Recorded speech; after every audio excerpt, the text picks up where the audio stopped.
সত্যের ইতিহাস, ন্যায়ের ইতিহাস সেই ফ্রেঞ্চ রেভলিউশন থেকে শুরু করে মানুষ লিখেছে, সাধারণ মানুষ লিখেছে। আর ডাক্তারদের কথা যদি তোমরা বলো, একটা কথা মনে রেখো যে ডাক্তাররা গণ আন্দোলন লিড করেছেন। রুডল্ফ ভিট্রিও থেকে শুরু করে, কে গুয়েভারা থেকে শুরু করে, আন্টন চেখভ থেকে শুরু করে তারা ডাক্তার ছিলেন। এবং ডাক্তার ছিলেন বলেই তারাই জানতেন যে কারো শরীরে নীল রক্ত পায় না, সবার শরীরে লাল রক্ত পায়।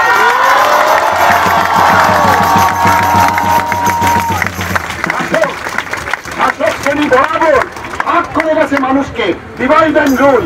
এ অমুক, এ তমুক, জাতিগত, ধর্মগত, ভাষাগত, গায়ের চামড়া, খালি ভাগ করো আর রুল করো, এদের মধ্যে লড়িয়ে দাও। সেই জন্য ডাক্তারের অবস্থানটা বরাবর হচ্ছে সেই একমাত্র প্রত্যক্ষ জ্ঞানে জানে যে মানুষের সঙ্গে মানুষের কোনো ভেদ নেই।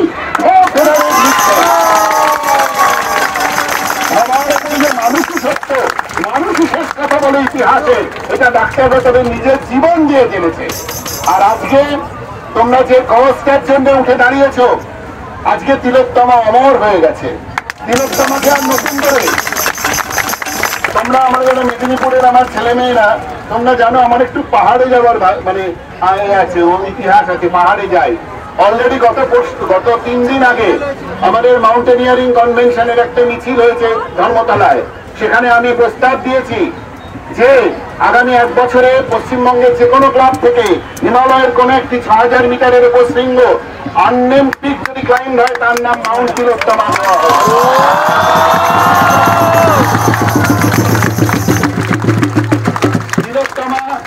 তিলোত্তমা আমাদের প্রত্যেকের ভেতরে, একটা তিলোত্তমাকে ফিজিক্যালি ডিস্ট্রয় করে এই কোটি কোটি তিলোত্তমা তোমাদের মধ্যে ছড়িয়ে রয়েছে, তাকে কোনদিন যাবে না। এই জন্য আজকে তোমাদের মধ্যে একটা অদ্ভুত কষ্ট আমাদের সবার মধ্যে হচ্ছে। গত 1 মাস ধরে আমরা কেউ ঘুমাতে পারছি না। এটা একটা অদ্ভুত কষ্ট। এই কষ্টের কোনো ব্যাখ্যা নেই। এটা কি দুঃখ, এটা কি ক্রোধ, এটা কি রাগ, এটা কি অভিমান, এটা কি আমরা জানি না কি? কারণ এটা আনপ্রেসিডেন্টেড। যে ঘটনাটা ঘটেছে সেটা আনপ্রেসিডেন্টেড, কোনোদিন কোনো সভ্যতার ইতিহাসে এটা ঘটেনি। যুদ্ধক্ষেত্রের কথা ছেড়ে দাও, মানে যেখানে যুদ্ধ চলে সেখানে ওই গোলা পড়ে, হাসপাতাল ভেঙে যায়, ডাক্তার নার্স মারা যায়, কিন্তু এটা অভাবনীয়, এটা কোনোদিন এরকম ঘটেনি। সুতরাং this is a unprecedented incident and there is an unprecedented reaction. জনসাধারণের এই যে রিয়াকশন আনপ্রেসিডেন্টেড। সেই জন্য শাসক শ্রেণী আজকে তোমাদের মধ্যে যে ক্রোধ জাগরিত হয়েছে, এই ক্রোধটা পবিত্র ক্রোধ। তোমাদের চোখের দিকে তাকাতে যে কোনো শাসক ভয় পাবে। কোন স্বৈরাচারী শাসকের ক্ষমতা নেই তোমাদের চোখের দিকে তাকিয়ে কথা বলে। তাদের সব অস্ত্র ভোতা হয়ে গেছে। তারা জানে না যে এই পবিত্র ক্রোধকে কি করে মোকাবিলা করতে হয়। সব শাসকের অস্ত্র মোকাবিলা ভোতা হয়ে গেছে। আজকে ছাত্র সমাজ যাচ্ছে। আমার সম্পূর্ণ আশা আছে যে তোমরা অতি অবশ্য তোমাদের লক্ষ্যে পৌঁছবে। খালি একটা কথা মনে রেখো, কালকেও আমি গণকনভেনশনে বলেছি যে আগুন দাবানলের মতো এগোচ্ছে। ফল অফ বাস্তিল শুরু হয়ে গেছে।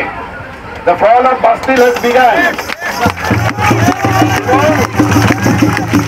এখান থেকে একটা ভীষণ রকমের ষড়যন্ত্র চলবে এই আগুনটাকে ঘুরিয়ে একটা ব্লাইন্ড চ্যানেলে ঢুকিয়ে দিয়ে যাতে নষ্ট করে দেওয়া যায়। খুব সতর্ক থেকো, এই আগুন যেন ব্লাইন্ড চ্যানেলে না ঢুকে নষ্ট না হয়। এবং যে বাস্তিল দুর্গের পতন করার জন্য আগুন চলেছে, সেই বাস্তিল দুর্গের পতন না হওয়া পর্যন্ত এই আগুন থামবে না।